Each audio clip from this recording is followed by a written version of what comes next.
Good evening. I wanted to make a video about an article that I am not sure whether or not I had the opportunity to actually read the article, but I've read a lot of articles about this article, and its relationship to another incident that took place recently, and again has had a lot of reactions to this incident. That I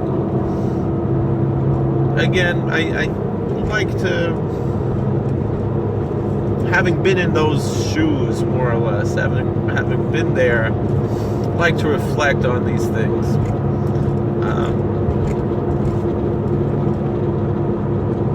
The two incidents I want to talk about, one is Natalie Portman refusing to come to Israel to accept the Genesis Prize or Genesis Award. I'm not sure what they call it. It's a prize or an award. That's one. And the other one is that excuse me.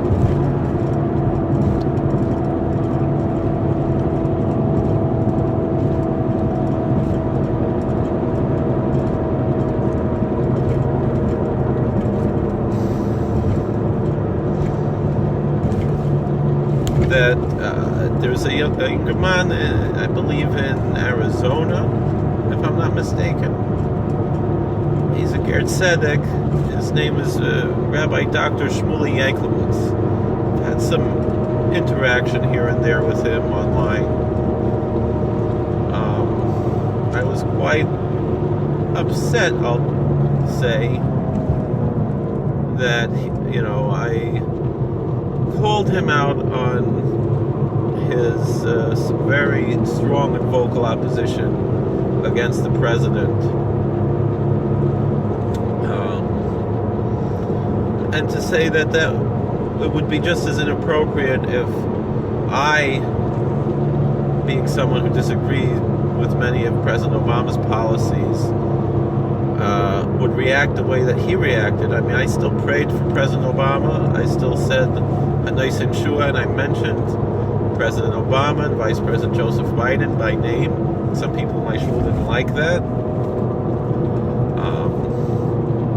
but I didn't feel anything wrong with that because he was my president. Even though I didn't like him, even though I disagreed with him, he was still my president. And when I tried to engage Rabbi Dr. Yanklowitz, in a discussion concerning this issue, he just simply blocked me. He wasn't interested in engaging in a valid and intellectual discussion on the subject. He just shut me down. And I think that's, to say the least, a bit immature.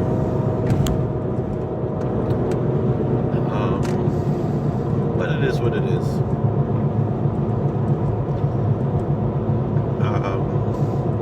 Recently, he wrote an article that perhaps I could agree with to a certain extent, but then I don't really know much about it because I'm not sure if I actually read the article in question. When I say that whether or not I read the article in question, I read another article that he wrote about 6 years ago, apparently, by the same title, and I'm wondering if he just simply reposted the same one that he wrote, a number of years ago, and just is making as if it's something new when it really isn't. But quite a number of people, he got it published on Arutz Sheva apparently, and I wasn't able, for some reason, there's something wrong with the Arutz Sheva website, and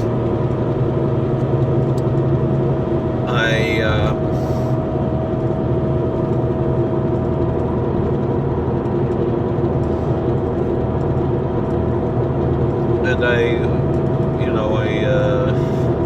wasn't able to open that particular article, but I was, for some reason, able to open the other articles that criticized this article. I might try on the computer to open it up, I'm not sure, but we'll see. Anyway, all this being said, people get very defensive when it comes to Zionism. Somehow Zionism, I remember when the whole Gush Katif incident was going on, and I personally was opposed to the disengagement from Gush Katif. When all that was going on, or at least I was opposed to people being forced to leave their home. The story goes that there were several Jews there who wanted to become Palestinian citizens, and I thought that would really show Israel. But Israel wouldn't let them. Not that the Palestinians wouldn't let them, but the Israelis wouldn't let them.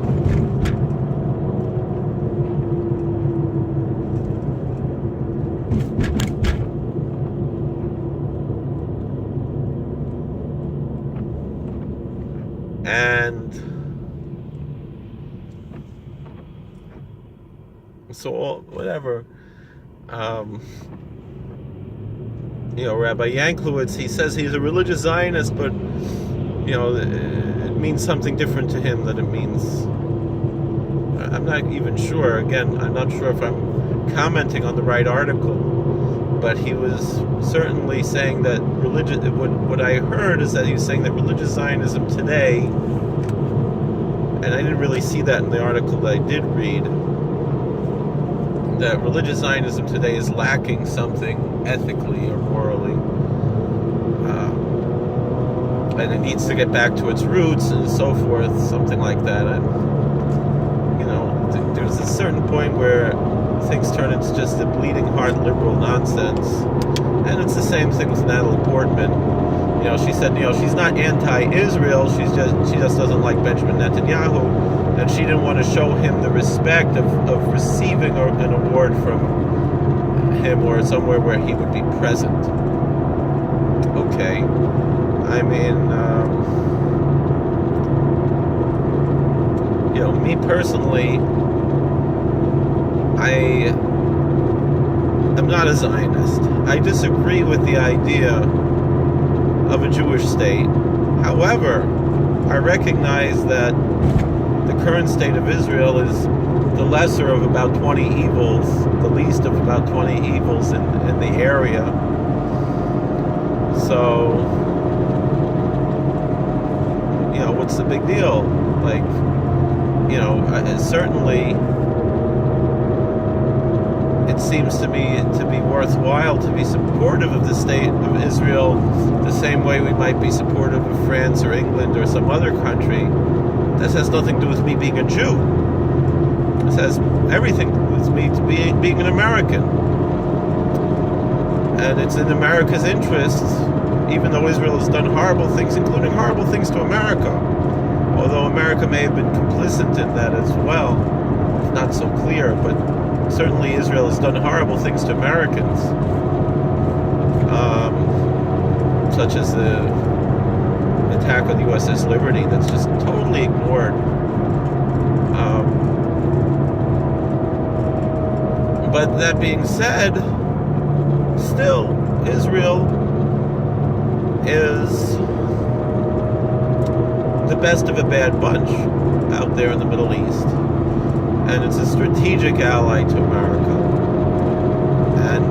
And not only that, but unfortunately many Jews are residing there, and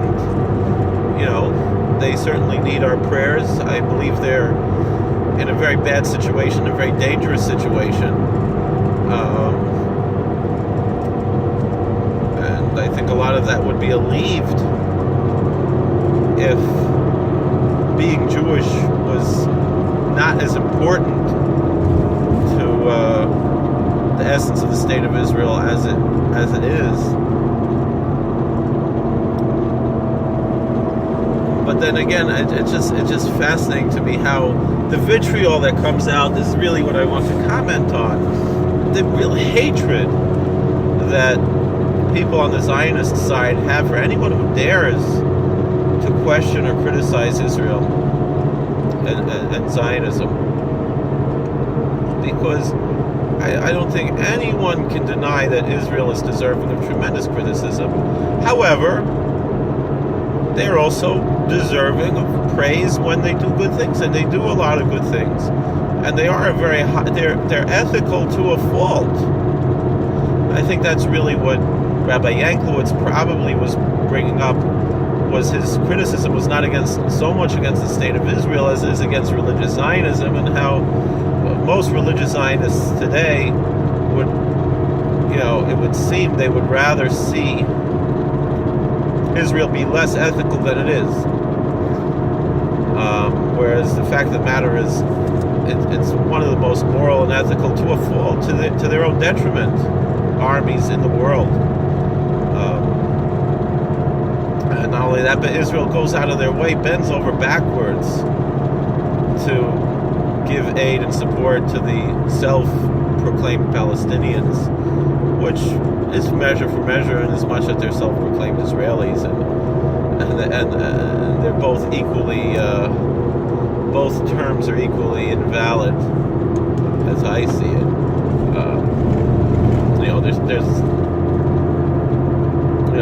They're just Arabs who happen to be living in Eretz Israel.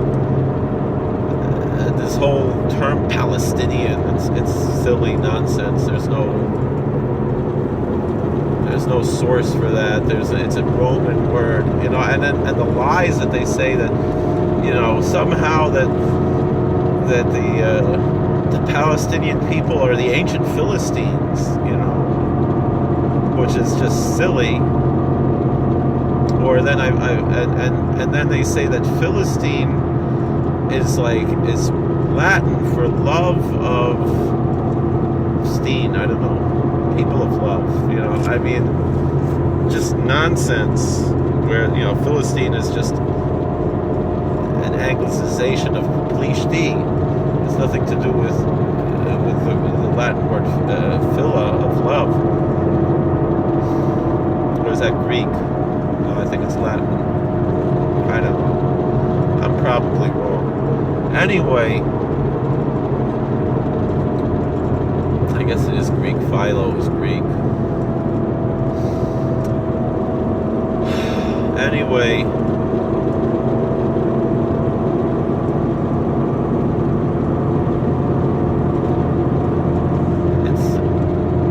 or is it? I don't know. I get these things mixed up. Certain things I know are Greek, and certain things I know are Latin, and that's one of the ones that I forget. Because I know in Greek, you have agape and eros, and I guess philos, right?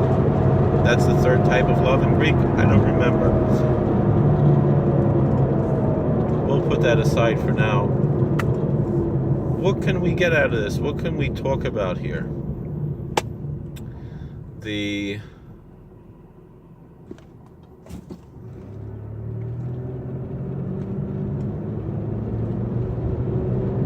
These people who are lamenting the way the Israelis treat the Palestinians, when the Israelis give the Palestinians everything, free water and free, in a place where water is very valuable, free electricity, free everything, and all this foreign aid goes to the Palestinians that the Palestinian Authority just pockets. That Arafat used to put all this money into his French bank accounts and just totally ignore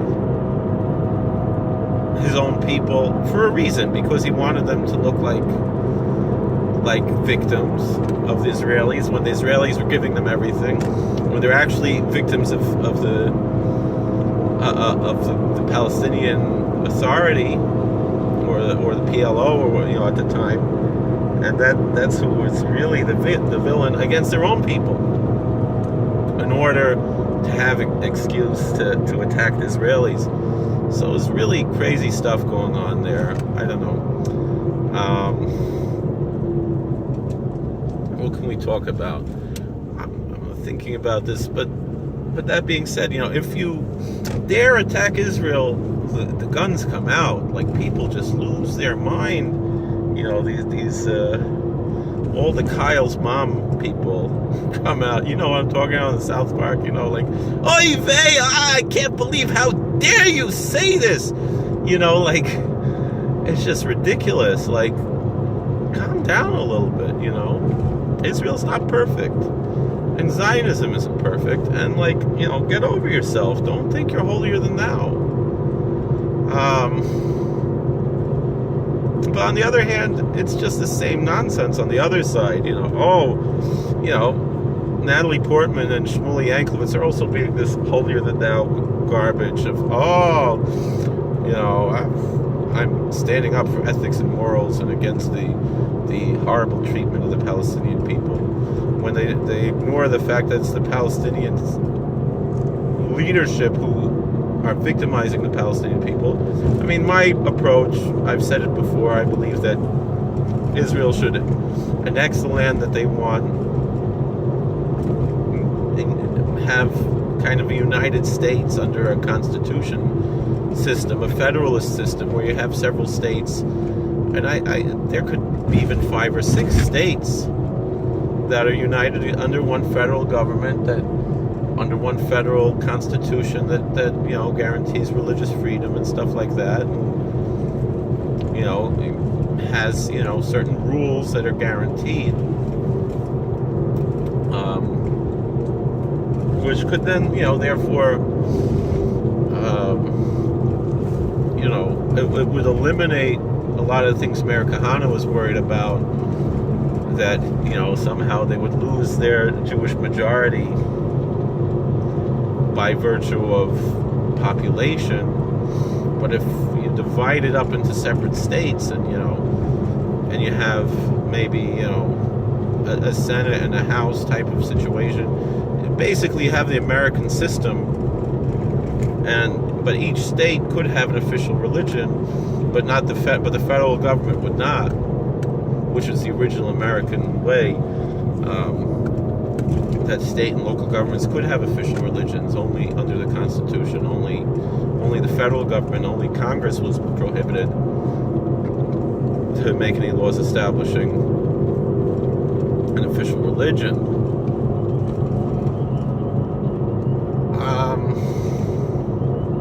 So what do you all think about that? I don't know.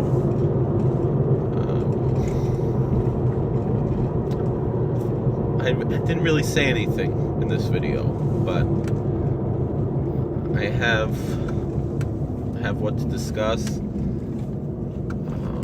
So please like, share, and subscribe, comment.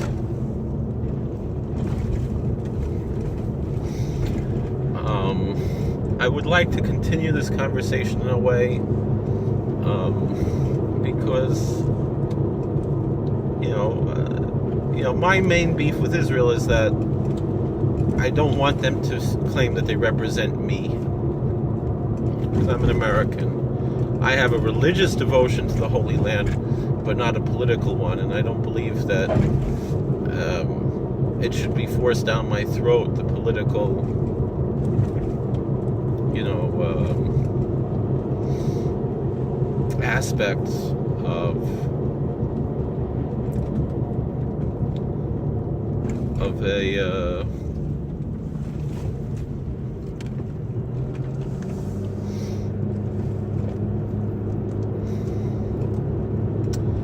the state of Israel, and, you know, and identify that somehow because I'm Jewish, you know, I mean, it upsets me when politicians somehow think that, oh, I'm going to get the Jewish vote because I support Israel, and I'm totally supportive of America supporting Israel because it's in American interest, but I don't want it to be Jewish interest. And to me, it's not a Jewish interest. And I know to many Jews it is, but you know, but it's not a universal Jewish interest.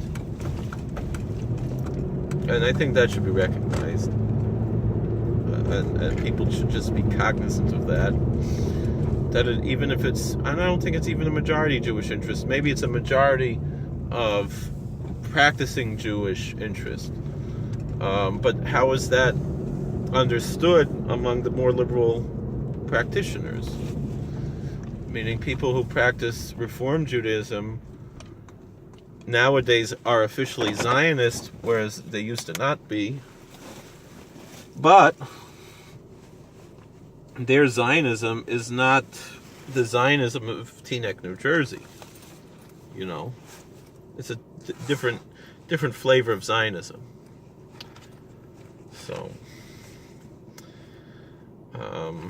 so to them, Obama and Clinton were pro-Israel, and to the average, certain rabbis I can think of in Teaneck, New Jersey,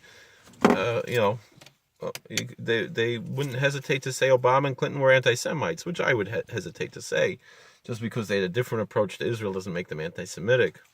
The same thing with even if Carter was anti-Israel, doesn't make him an anti-Semite. Carter had tremendous respect for Orthodox Jews. I mean, the famous picture with the Hasidic Rebbes in Carter's office, and now we just lost the last one left from that group. Carter's still around. The history's greatest monster, right? According to The Simpsons. So, right? Carter's still alive. That's something. So, but we just lost the Vizhnitzer, Matla Vizhnitzer, and who else was there? The Satmar and the Bobover, both Bobovers, 2 Bobovers we lost already, years and years ago already.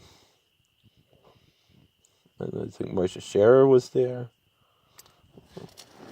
It's a different world now, but a weak generation like this could use another 7 or 8 Vizhnitzer Rebbes, so it's okay, right?